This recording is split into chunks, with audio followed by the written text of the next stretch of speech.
In feudal Japan, it was believed the territorial boundaries were marked out by spirits. The spirits were called up by the sound of the war drum, the kodo. The further the sound traveled, the further the landowner's power was extended. In those days, Japan was torn apart by incessant wars provoked by wealthy landowners and fought by warrior retainers of noble birth.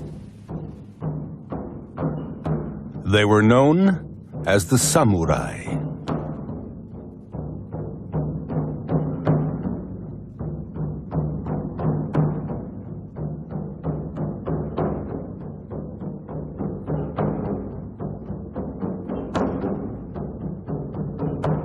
Today, annual rallies are held around Japan in their honor.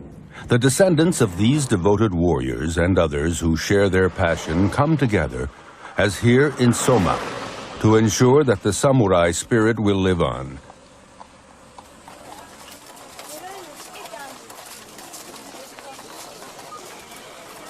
They meet in the name of Bushido, meaning the way of the warrior. This is a rigid code of behavior that was observed by these armed retainers throughout feudal Japan.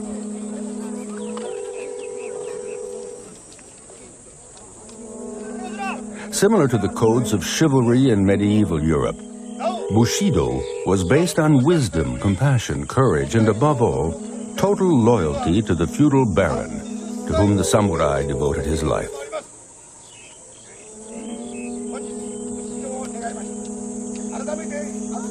The code was designed to control the conduct of the warriors on the battlefield through disciplined self-control. By observing these rules, the samurai dignity was maintained.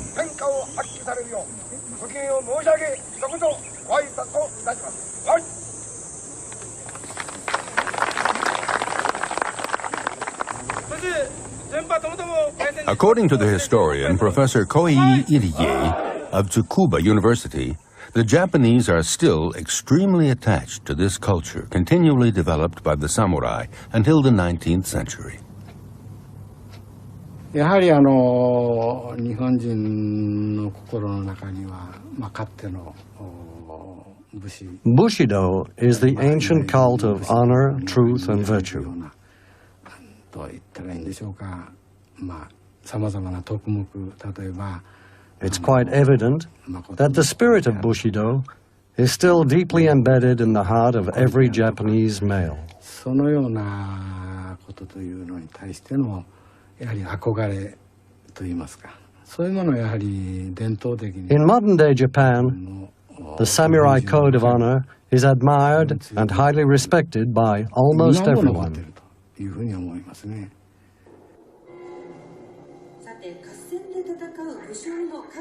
やはり日本では鎌倉幕府以来武士が政権を。The warriors were primarily members of the military class, with no other culture but that of weapons. 武力だけでは長く政権を保つことができない。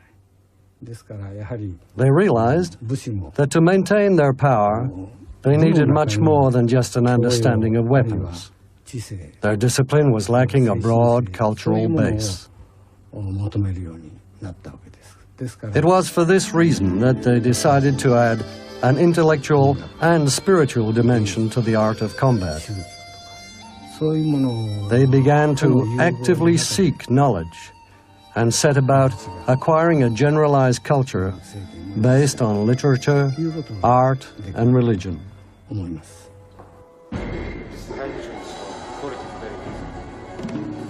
From the 12th to the 19th century, Japan was divided between a handful of feudal barons, the daimyo, under whose orders the samurai served.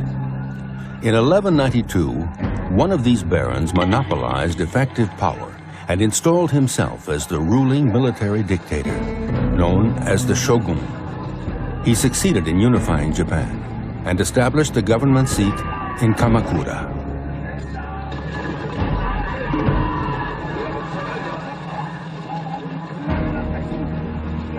The shogun tradition dates from this period, and the military government known as Bafuku remained in power until the resignation of the 15th and last shogun in 1867.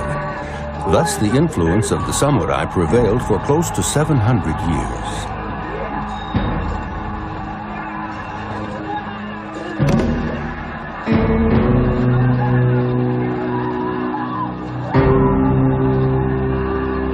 The final great battle was fought in Shirashino, where guns were used for the first time. This battle has frequently been reconstructed for cinema.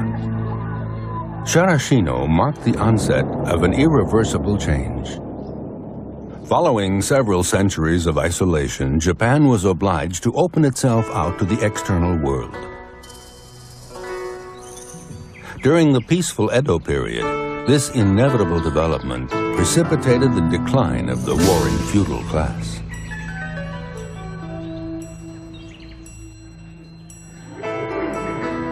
Many Japanese films have recreated the epic samurai battles. Even before World War II, the cinematic genre known as jidaigeki, the collective term for historical films on this theme, made a fundamental contribution to Japanese cinema and has been a central element of commercial production. Audiences always give an enthusiastic reception to these highly popular films, known as shanbara, or sword fight movies. The actors emulate the gestures made by the samurai when preparing for combat, such as the application of makeup and the styling of the chignon, or shonmage, symbol of the warrior's honor. These preparations ensured that they looked their impressionable best when facing the enemy. There are a host of films in which the actors excel themselves in highly spectacular battle scenes.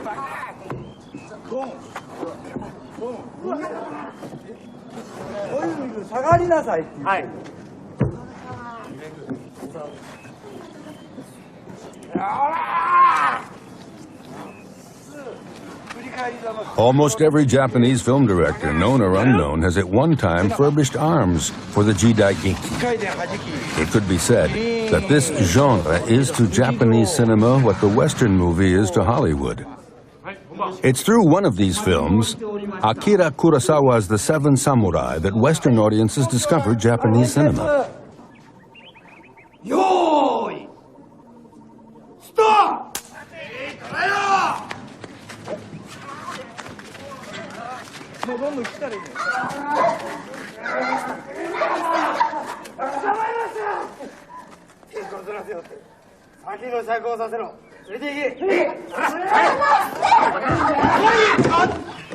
In each of his films, Kurosawa idealizes the art of combat and pays homage to the samurai's self-control, his sense of strategy, and his control over his opponent's mind.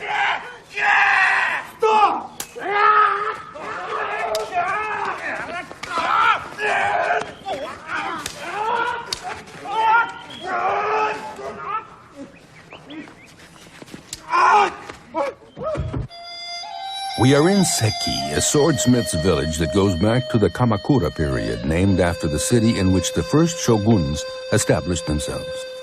This is where generations of skilled workers have fashioned some of Japan's finest blades, particularly the katana, the sword used by the samurai, symbol of his power and spirit. The making of the katana is an art in itself, nothing short of a sacred ritual that can be practiced only in a temple. In Seki, this ritual is reserved for an elite, of which Katsuo Kato is a member. In the workshop, only this man knows the secrets involved in the making of a katana. As is true for the other master swordsmiths of Seki, it was his ancestors who passed down the required knowledge. He is assisted by 3 hand-picked apprentices.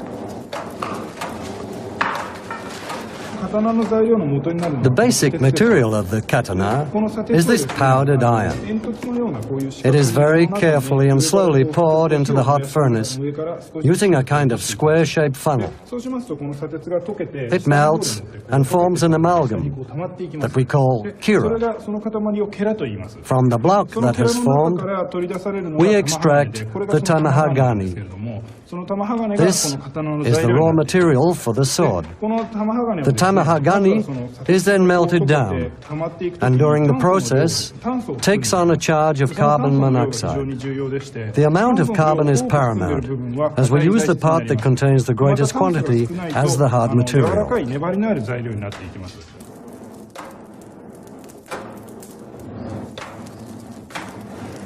The process is lengthy and meticulous. The smithy begins by flattening out the metal. He repeatedly heats it up and hardens it in water until he obtains the various sections. The pieces are then sorted according to their carbon content, a measure of their quality. They are reheated, drawn out, and then they are sectioned and beaten together. The entire operation is repeated again and again up to 15 times.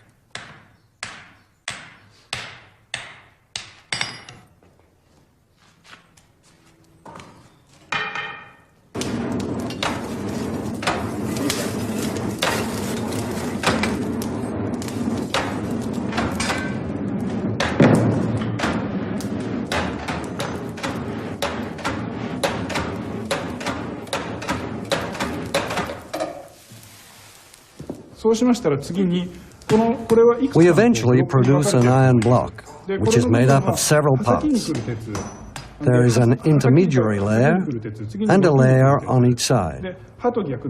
Each piece has a different degree of hardness. We use the hardened part of the intermediary layer to fashion the sword's cutting edge. Every part of the block is put to use. It is heated and then beaten out to increase its length. And this is what we finally obtain.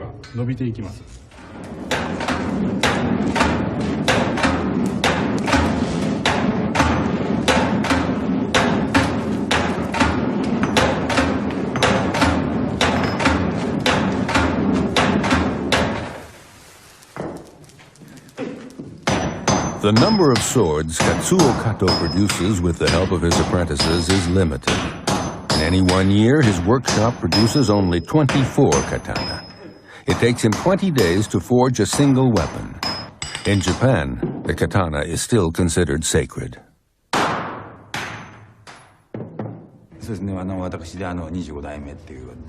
I am descended from a family of swordsmiths. I represent the 25th generation since the age of Muromashi. We light the fire in the furnace. We don't actually measure the temperature. We know exactly when to beat the metal by observing the flame. The flames are as they were in the olden days. It's as if the fire is perpetuating knowledge. For us, the flames are sacred and represent the passing on of a tradition.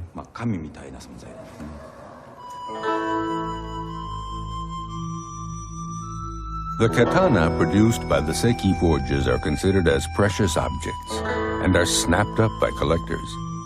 They were cult objects, the symbols of the samurai's courage and loyalty.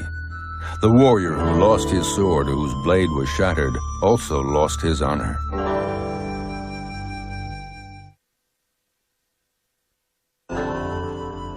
During the 700 years of the shogun, in Kamakura and Kyoto, the feudal barons, the daimyo, were obliged to report at regular intervals to the shogun. This was one of the ways in which the ruler could maintain his hold over them.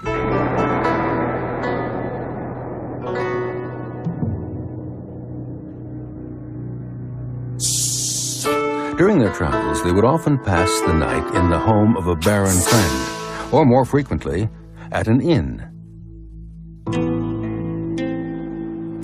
The village of Nakasendo was located on one of the main routes to the shogun's court.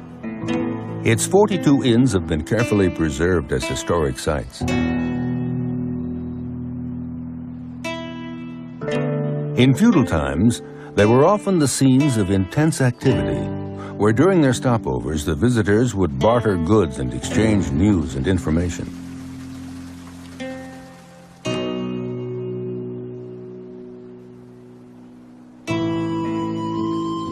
Hiroshi Ogasarawa, A professor of medieval history and an expert on this period invites us to follow him into one of the inns, which in former times was strictly reserved for the daimyo and his samurai.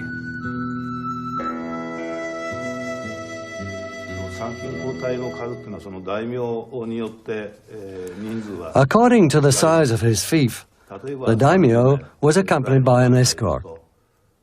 This escort could include up to 30 or 40 people, sometimes even more. When the caravan arrived, the villagers would come out to meet it and help carry the baggage and tie up the horses. This inn was known as a honjin. The barons would come here to spend the night, enjoying feasts served by the villagers.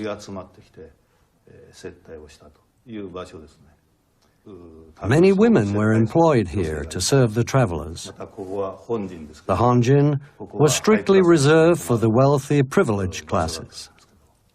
And there were many inns like this one.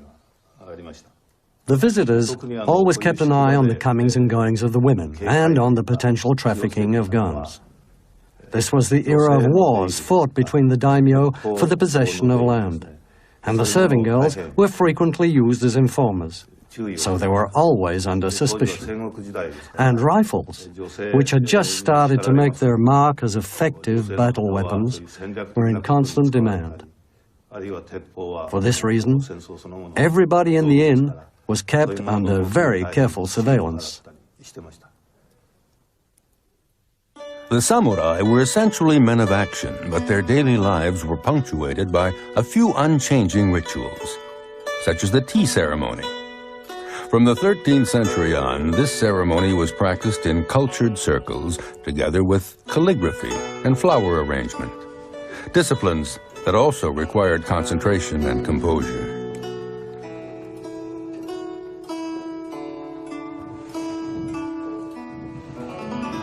The tea ceremony was inspired by Zen teachings and has philosophical as well as social significance. 4 basic Zen principles govern the ceremony: harmony, respect, purity, and tranquility. Both body and mind are directed toward austerity and total consciousness, even in the simplest of gestures.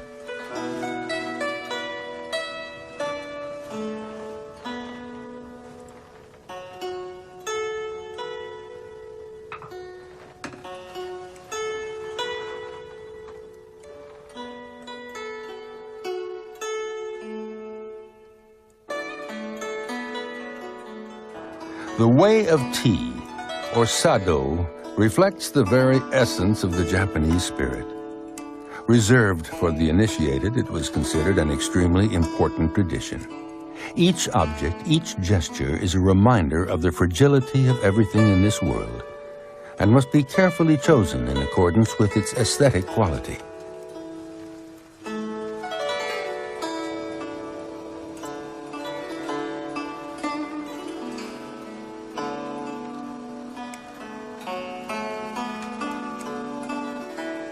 The objects used, the bowl, the tea canister, the cane, whisk, and spoon are all objets d'art.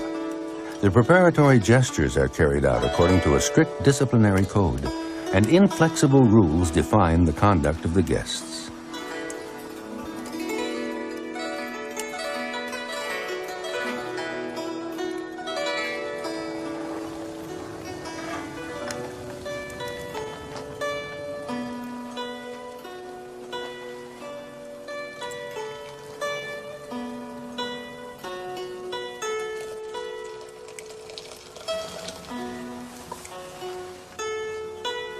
The ceremonial demands many years of practice. It takes place in a small room designed in simple materials evoking purity. Each aspect of the decor is part of a harmonious whole. Each gesture, each word is controlled, moderate, and precise.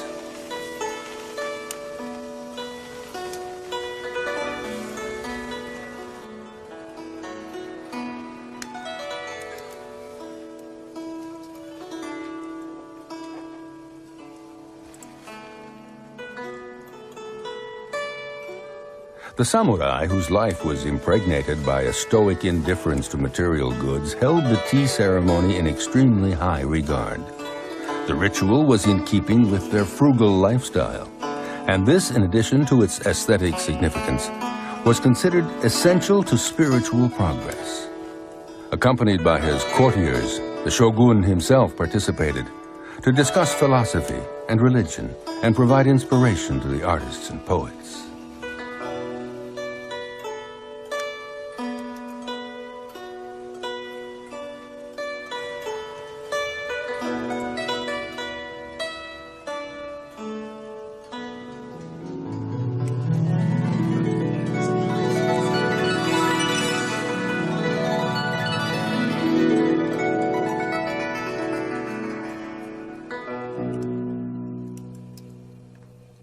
The other influence fundamental to the samurai culture was the martial arts. In the course of many violent and bloody encounters, the samurai developed a wide range of fighting 江戸 techniques. 時代に入る前までは、いわゆる実利的な戦争でいかに Prior to the Edo period, つけるかと the handling of weapons was taught for use in combat against the enemy. であったわけですけれども、江戸時代以降は武道というのが今度はそのいわゆる Later, Budo was used as an educational tool, as it still is today. 武道というのは絶えず From the Edo period through to modern times, Budo and education have remained closely associated and are virtually one and the same thing. あらねばならないということをよく聞くわけですけれども。 In other words, the martial arts were used as a structure to shape and train model citizens. を作るための一つの教材として。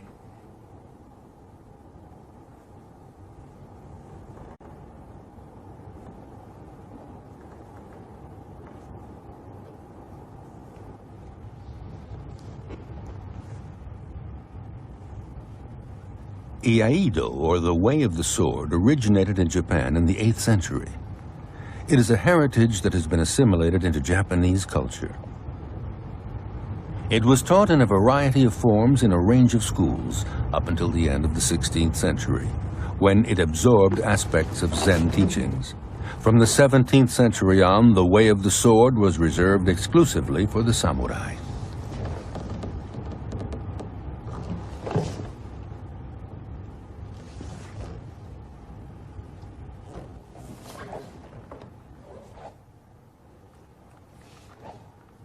Iaido was not intended to bring down the adversary. Technique is secondary to the spiritual elements of the discipline, as explained by Tadashi Fujita, Vice President of the Iaido Federation of Tokyo. Iaido is the art of confronting the opponent's sword, but without striking him and without him striking you. Whether you deliver a hit or receive one, you are the loser in both cases. When one of the opponents returns his sword to his sheath, this indicates that he wants to abandon the combat.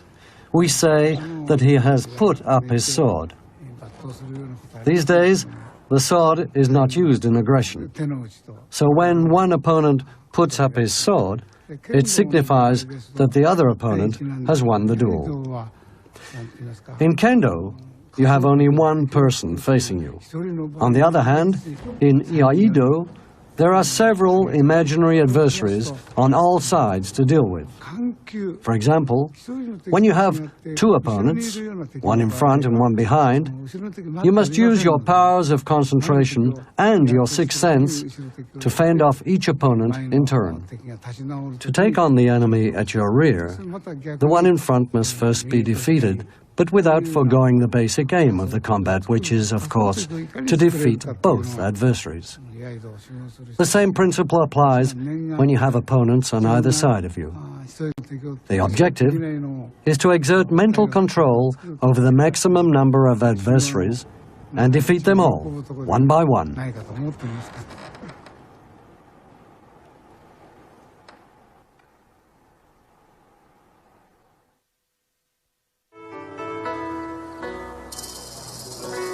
Originally, the dojo was devoted to Buddhist rites.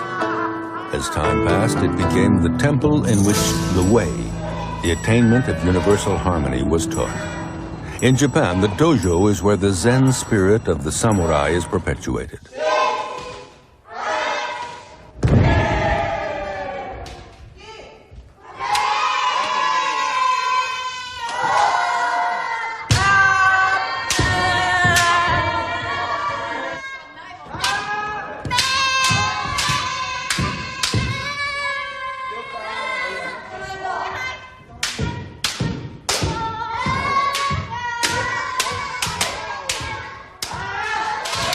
The martial arts are a continuing source of spiritual teaching.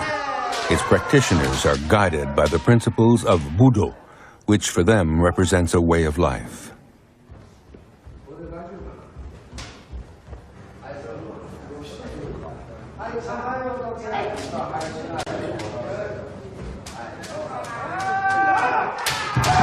Kendo is the art of katana. It is a spectacular discipline that uses bamboo or leather swords manipulated with both hands.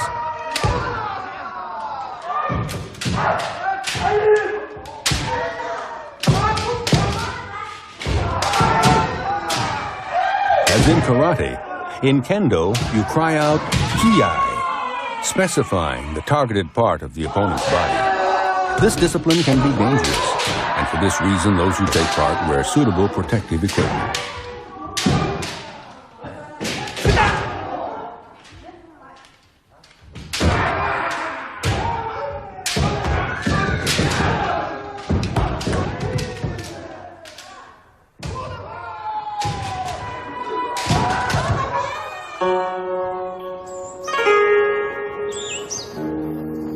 In the same way as the martial arts, the Japanese garden is intended to inspire serenity. It is a space designed for contemplation and meditation. Inspired by Zen philosophy, these dry gardens of undulating sand, gravel, and blue-tinted rocks were installed alongside the Buddhist temples.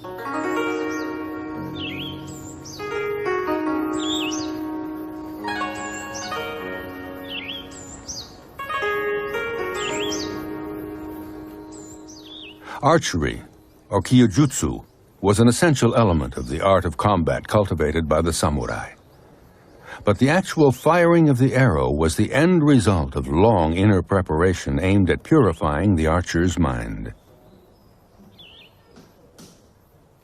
All who practice the martial arts, such as this expert in archery, are initiated into techniques of breathing, meditation, and concentration.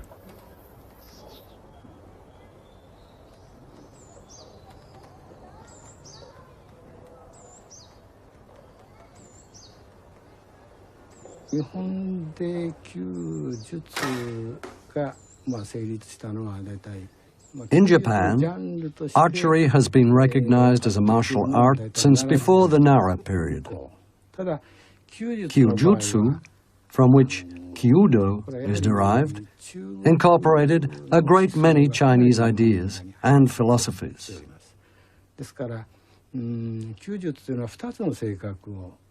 Kyujutsu is a discipline that was originally practiced in two different ways.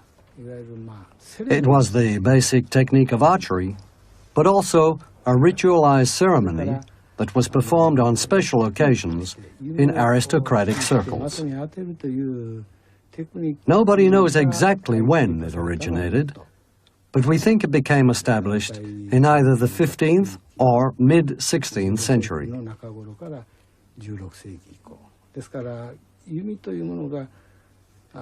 Kyujutsu was practiced as a ceremony in the imperial court during the Nara, Heian, and Kamakura periods.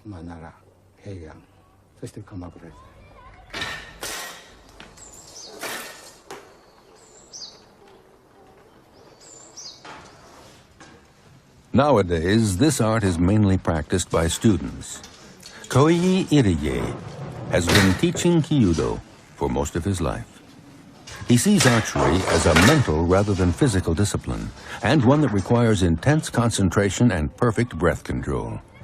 At examination time, it also helps his students to release their stress.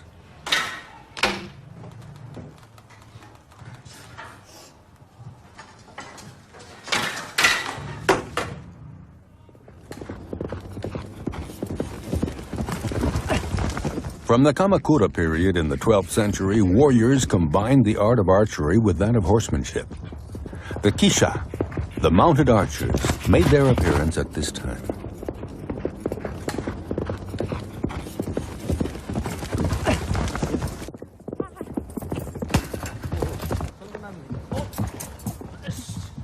These days, only a wealthy elite can enjoy this discipline, known as yabusame.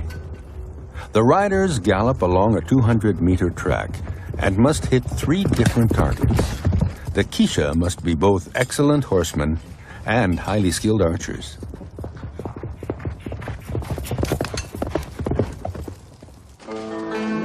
Nowadays, yabusame is a common event during the major Shinto ceremonies in which peace and prosperity are celebrated.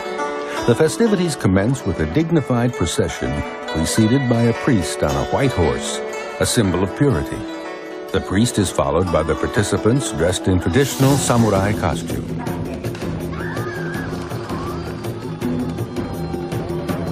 Kisha are extremely popular in Japan and are seen as the skilled descendants of the mythical samurai.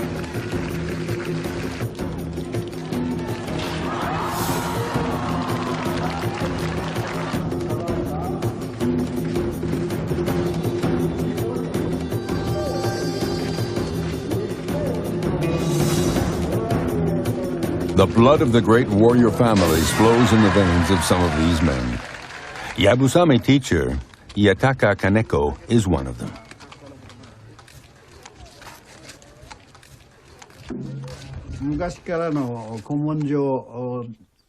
According to the ancient texts and oral tradition, the Yabusame had to gallop a distance measuring between 217 and 250 meters.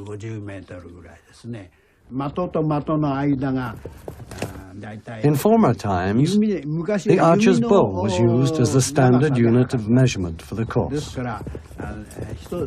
There was a span of 35 or 36 bow lengths between each target, which represented an overall distance of some 60 meters. And between the horse and the target, there had to be 3 to 5 bow lengths, a distance of between 6 and 10 meters. And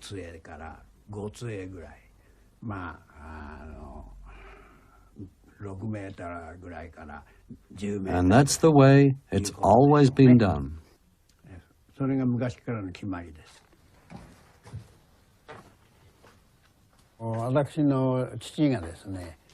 When my father took over as director of the Takeda School in 1965, he inherited a number of documents and historic objects, and so he decided to use them to set up a museum.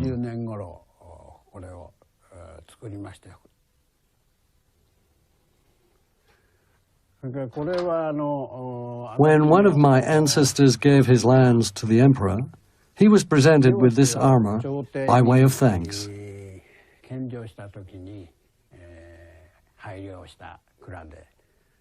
This is where the emperor signed his name. This is his signature, Ogimashi, the emperor Ogimashi.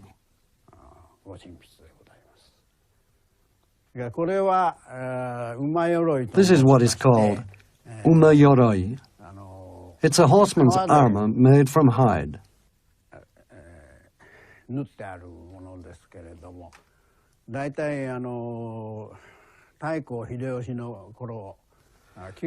Kyushu was overthrown during the Hideyoshi period, the samurai who served the local barons were very poor and couldn't afford armor. The opposing imperial troops were dressed in ceremonial regalia. They wore this armor in order to impress the samurai, who had never set eyes on anything like this. This is called a bamen. It's a mask that was placed on the horses' heads to make them look like ghosts. Whatever means possible were employed in order to terrorize the enemy.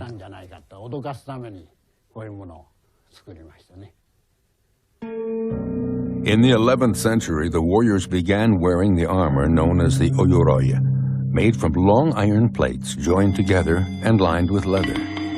The traditional horned helmet, the Hoshi Kabuto, together with the bearskin-covered armor, demonstrate the importance the samurai attached to their appearance. They also wore masks designed to protect them and put fear into their adversaries. The impression made on the enemy was all important, and the psychological dimension of combat was vital to the warrior's strategy. Everything possible was done to intimidate and terrify the opponent. The samurai always wore makeup and perfume. This was their way of preparing themselves to confront death in battle. Their sole aim in life was to serve their master, an ideal reinforced by a code of honor. Thus Bushido envisaged voluntary death. A samurai who failed would remove his armor, fall to his knees, and plunge his sword into his abdomen, cutting it open. In former times, this ceremony, known as seppuku or harakiri, was the only way to die a hero's death.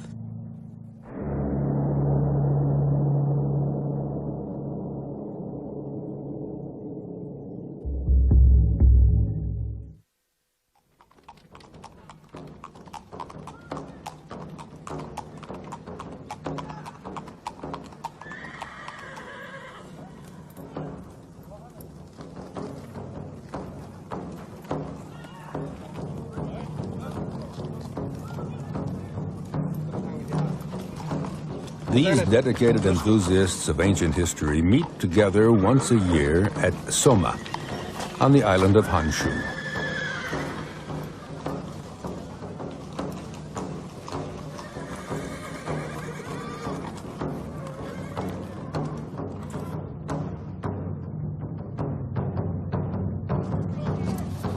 They will know by heart the combat techniques used to neutralize the adversary, that have been passed down from generation to generation.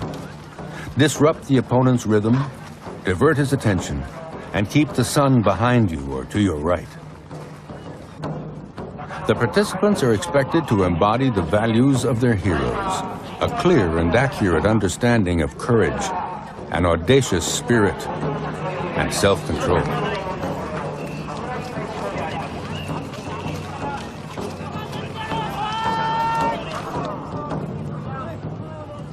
Today, the samurai are generally seen as sacred figures. This is because they drew from the different religions the principles that would strengthen their spirit. From Buddhism, they took confidence in their destiny and the acceptation of death. From Shintoism, the masculine qualities of loyalty and bravery, indispensable on the field of battle.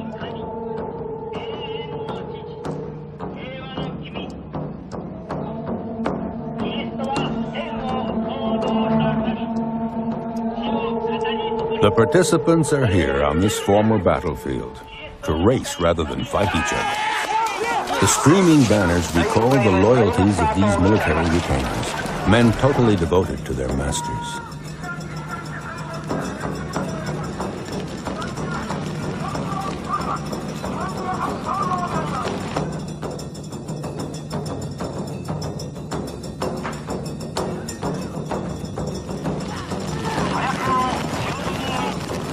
The horsemen are in an almost trance-like state as they gallop along the course in an attempt to recapture their forebears' sense of bravado.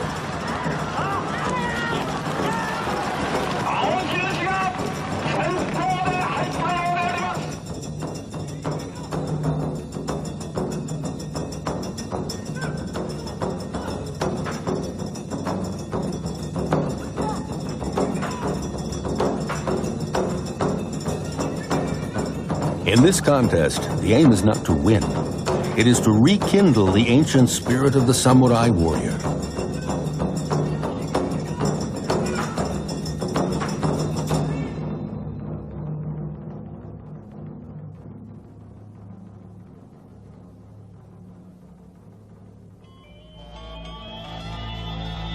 In the excessively modernized urban Japan of today, the younger generation are not particularly interested in the traditional values of chivalry.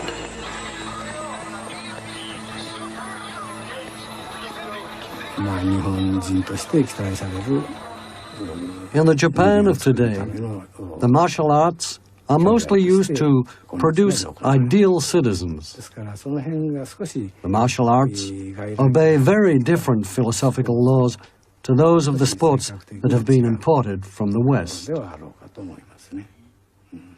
One thing is clear. Budo was not designed as an amusing pastime. Children, for example, find the discipline attached to the martial arts far too strict and have difficulty in conforming to it.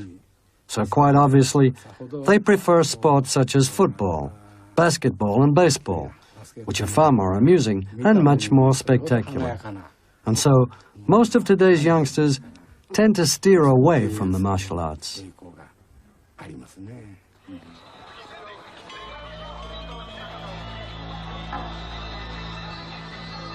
Budo is no longer a popular activity in Japan, and the martial arts in general are on the decline. Disciplines such as judo and karate are much more likely to be practiced by Westerners than by the Japanese.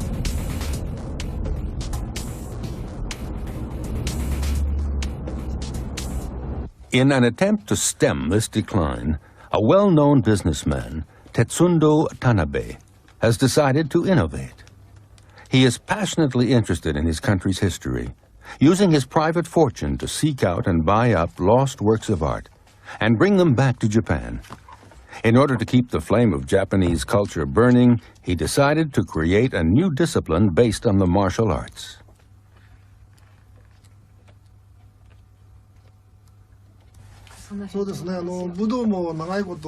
I've always had a great interest in the martial arts. The dojo in which I initially trained practiced a range of traditional martial arts such as kendo, archery, and javelin throwing, which all date back to the Meiji period. They taught a wide range of different disciplines there. I practiced various types of iaido while I was there too. And I also trained with an authentic battle sword, like this one here.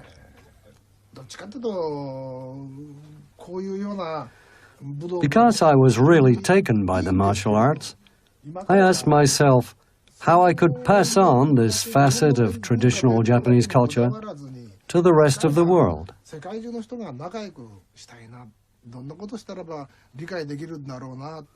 And so, I invented a new sport and called it Shambara. Although it's a simulated form of combat, it is practiced in total safety. Shambara has three main advantages. It's a sport that can be played by people of any age, it's not at all aggressive, and last but not least, its rules are much more liberal. This is an inflatable rubber sword. It is pliable and gives way when making a hit, so it's not at all dangerous. And it makes a fantastic sound as it hits. That's Shambara, a universal sport. Our slogan is Shambara, the sport of the samurai.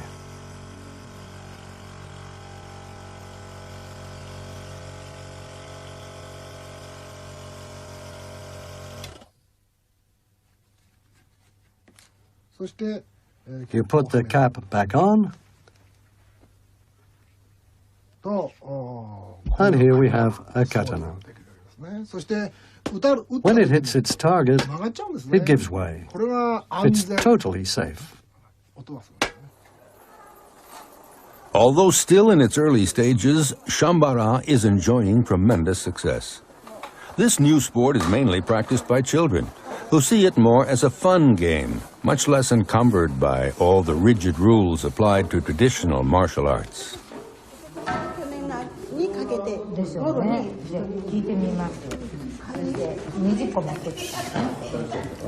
The rules are simple enough for children to enjoy it from day one. They're spared the unrewarding early stages required to learn many of the other martial disciplines.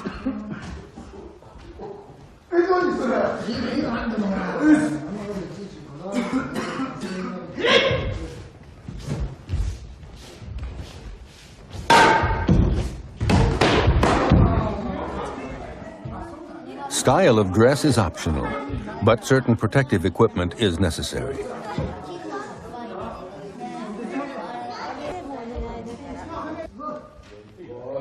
As is often the practice, children and adults of different levels train together. The most experienced use 2 swords, in keeping with authentic samurai tradition.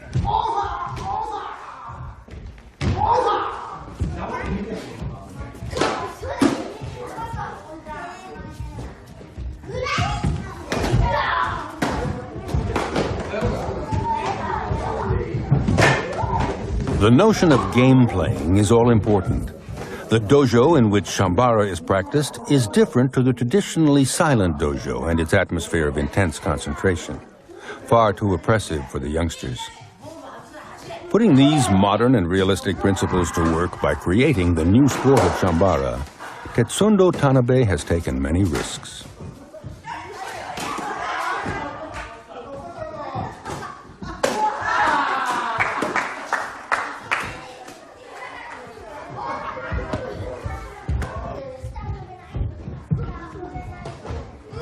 Children behave quite naturally. It's great to see them enjoying themselves in such a way. It helps them to let off steam. It is perhaps through Shambara that this youngster will eventually discover the martial traditions. And when he does, he will be able to draw strength from the ancient Japanese traditions in which his culture is rooted. He will gain an understanding of the way of the warriors, those faithful vassals who sought wisdom through combat and practiced a way of life that offered death with honor. They were men whose noble bearing and steadfast gaze unmistakably